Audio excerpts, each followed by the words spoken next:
God is as available. You know something? One Sunday morning, one of the ushers in the mother church, while getting dressed for duty, collapsed, and they found him in the bathroom in a stroke. And they got him to bed. They called a practitioner and a nurse, and evidently they quickly realized that he was going, that it was far too late to save him. And I was called in. And the first thing I did was to send the nurse off the job for one that I had trained. I never used any nurses but 3, and I trained all 3 of those. And the reason was that I wanted no fear of malpractice around, or fear of Catholics or Jews or Orientals, and I wanted nobody malpracticing me or them, and I wanted nobody in fear. And so I trained these 3 nurses in the realization of one. And we had some nice work together. Well, got one of these nurses on the case, and all that night and the next day we worked without any sign of success. And then at 12 o'clock that night, the nurse phoned me, "You'd better come over." I had an apartment on the church property then. "You better come over, he's slipping out on us." So I went out, and it was very apparent. The man was unconscious, and it was very apparent he was slipping out on us. And I sat there a few minutes, and the thought came to me, well, there's nothing I can do sitting here watching this scene, making it more real. I think I'll go out and take a walk and go back to my apartment. So I said to her, "Look, I'm going to walk around for 5 or 10 minutes and then go to my apartment. If you want me later, call me." And his apartment was right at the corner of where the administration building is. And across the street from that is the mother church. Across the street from that is the apartments, also owned by the church. Oh, and the publishing house, the new publishing house. And remember, all of this is $7, $8 million worth of real estate, $9 million worth of real estate. So as I was walking past the mother church,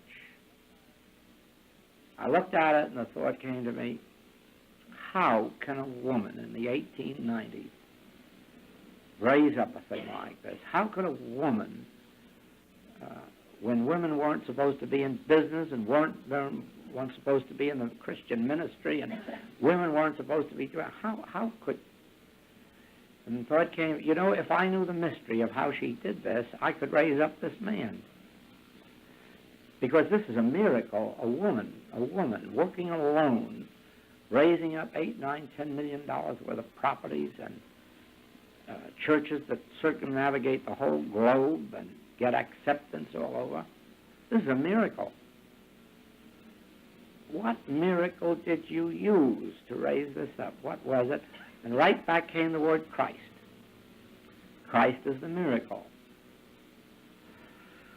Well, if Christ was available to you to do this, the Christ should be available to raise up this man. So the same Christ that raised up these edifices has got to raise up this man.